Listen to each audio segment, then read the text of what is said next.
You can see right here that when I prepared this, it's a little bumpy right there. It's not really great. It's not turned all the way down. Well, if I were machine appliquing this, I would want to have that perfect. But because I'm doing it by hand, I can tuck it in and take care of it as we go. Also, if I had been a smart woman, I would have done all this applique before I had it glued onto the quilt. Oh, look at that, it came unthreaded. Don't you just hate that when that happens?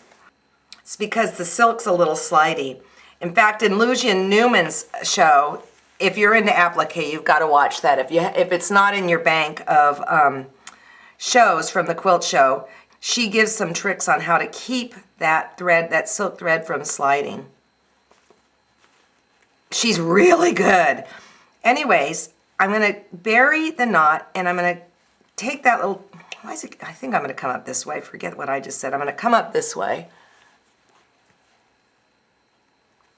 I'm going to take a little stitch, and then I'm going to slide to kind of right under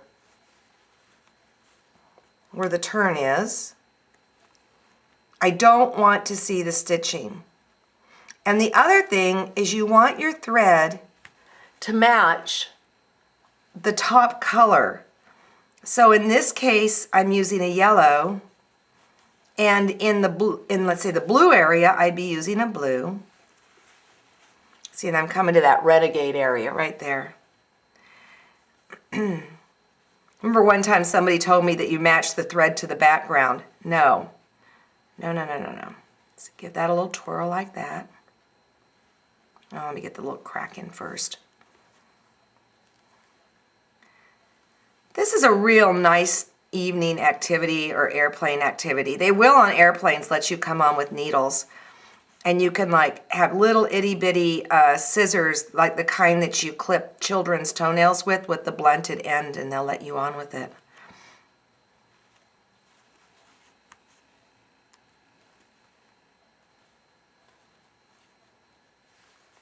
And so it goes.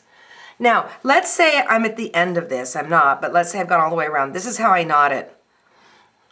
We get right in there. I come up and I take a little itty, well actually I'll do this instead. I'll come around. Nope, I'm gonna do it this way. Can't make up my mind. I'll show you two different ways, okay?